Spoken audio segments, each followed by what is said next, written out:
Hello everyone, आज मैं आप लोगों को बहुत ही इंपॉर्टेंट एक टॉपिक पढ़ाने वाली हूँ जिससे एक क्वेश्चन नीट में पक्का आता है। इस ईयर भी एक क्वेश्चन इस टॉपिक से आया हुआ है और आपको मैं प्रॉपर वो क्वेश्चन बना के दिखाऊंगी अपनी ट्रिक से लास्ट में कि वो क्वेश्चन कितनी ईजिली बन जाएगा। बट आप ये चीज़ NCERT से अगर पढ़ने जाओगे तो चीज़ें आपको बिलीव मी याद नहीं रहेंगी, मुझे भी नहीं रहती हैं। इसलिए मैं बता रही हूँ कि वो जो ट्रिक है हमारी वो वर्क करेगी और आपको बहुत इजीली कुछ भी रटना रटाना नहीं पड़ेगा, इजीली याद हो जाएगा। तो ये चैप्टर है प्लांट ग्रोथ एंड डेवलपमेंट। इसका जो ये प्लांट ग्रोथ रेगुलेटर वाला पार्ट है, इससे एक क्वेश्चन हर बारी आता है। इस बारी भी जिब्रेलिन से एक क्वेश्चन आया हुआ था, मैं आपको जिब्रेलिन ही बताऊंगी आज। तो ये जो हमारा जिब्रेलिन है, पहले तो ये प्लांट ग्रोथ रेगुलेटर जो है दो तरीके का होता है। एक प्लांट ग्रोथ प्रमोटर होता है, वो जो इनहिबिटरी एक्शन होता है जिसका प्लांट्स पे, एक होता है जिसका कि मतलब कि प्रमोटरी एक्शन होता है प्लांट्स पे।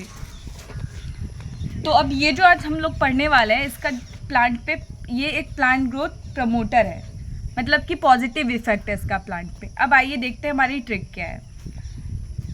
तो हमारी ट्रिक है, हमें कुछ भी नहीं करना है, हमें बस इस नाम से ही चीज़ें निकालनी है और उसके बाद उसको इम्प्लीमेंट करनी है।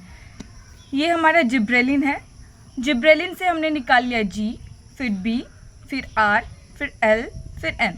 इसके अलावा हमें कुछ भी नहीं रटना है, नाम से ही निकल आएगा। क्या होता है, कई बारी चीज़ें हमें याद करने में दिक्कत होती है क्योंकि वो पर्टिकुलर सेंटेंस या ट्रिक हमें याद नहीं आ रही होती है। बट अभी हम लोग क्या है ना, इस चीज़ से निकाल रहे हैं तो वो बहुत ईजीली आप लोगों के दिमाग में रहेगा, कुछ भी एक्स्ट्रा रटाना नहीं पड़ेगा। तो चलिए मैं बताती हूँ। G से होता है हमारा ग्रेप्स, गन्ना, गोभी और ग्रॉसरी। अब ये क्या है मैं आपको एक एक करके एक्सप्लेन करूँगी। सबसे पहले तो ग्रेप्स, गन्ना और गोभी को रहने देते हैं, मैं आपको पहले बताती हूँ। ये जो ग्रॉसरी है, ग्रॉसरी कहाँ मिलती है? मार्केट में मिलती है। मार्केट में मिलती है तो हमें ये चीज़ रिटेन हो जाएगी कि इंक्रीज़ करती है ये मार्केट पीरियड को। मार्केट पीरियड को इंक्रीज़ करने का मतलब है कि ये जो एजिंग की प्रोसेस है, जिसको कि सेनेसेंस बोलते हैं, उसको डिले करती है। मतलब कि अगर फ्रूट लगा हुआ है किसी पेड़ में तो उसके वो फ्रूट के गिरने के ड्यूरेशन को लंबा करती है, मतलब कि गिरने नहीं देती है फ्रूट को जल्दी। तो ये मार्केट पीरियड को इंक्रीज़ करेगी और सेनेसेंस यानी एजिंग के प्रोसेस को डिले करेगी। ग्रॉसरी से हमारा ये हो गया। अब बी से देखते हैं। बी से क्या होता है? बीट, ब्रूअरी और मॉल्टिंग।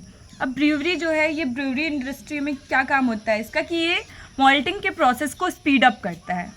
मॉल्टिंग क्या होता है कि फ्लोरिंग से जस्ट पहले जो है हमारी इंटर नोड की इलोंगेशन करवाता है। ये कहाँ करवाता है? रोजेट हैबिट के जो भी प्लांट है, मतलब कि बीट हो गया, कैबेज हो गया, इनमें ये क्या करता है? बोल्टिंग इफेक्ट शो करता है, मतलब कि फ्लावरिंग से जस्ट पहले इंटर नोड को इलोंगेट करवा देता है। इसकी वजह से पैदावार अच्छी होती है।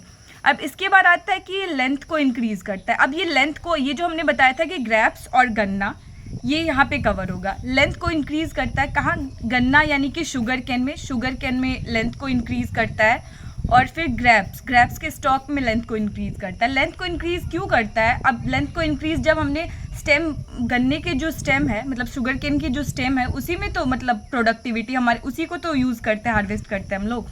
तो ये शुगर कैन की स्टेम को इलोंगेट करा देगा, मतलब उसके लेंथ को बढ़ा देगा। लेंथ को बढ़ा देगा तो हमारी NCERT लिखती है कि ये जो पैदावार है उसको 20 टाइम्स पर एकड़ बढ़ा देती है।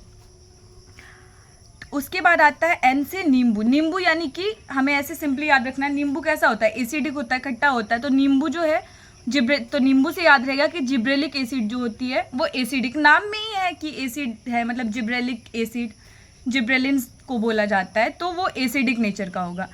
अब ये देखिए, ग्रेप्स और गन्ना हमारे यहाँ लेंथ में कवर हो गई, और ये बीट, ब्रूअरी इंडस्ट्री और बोल्टिंग वाली हमारी कवर हो गई इसमें।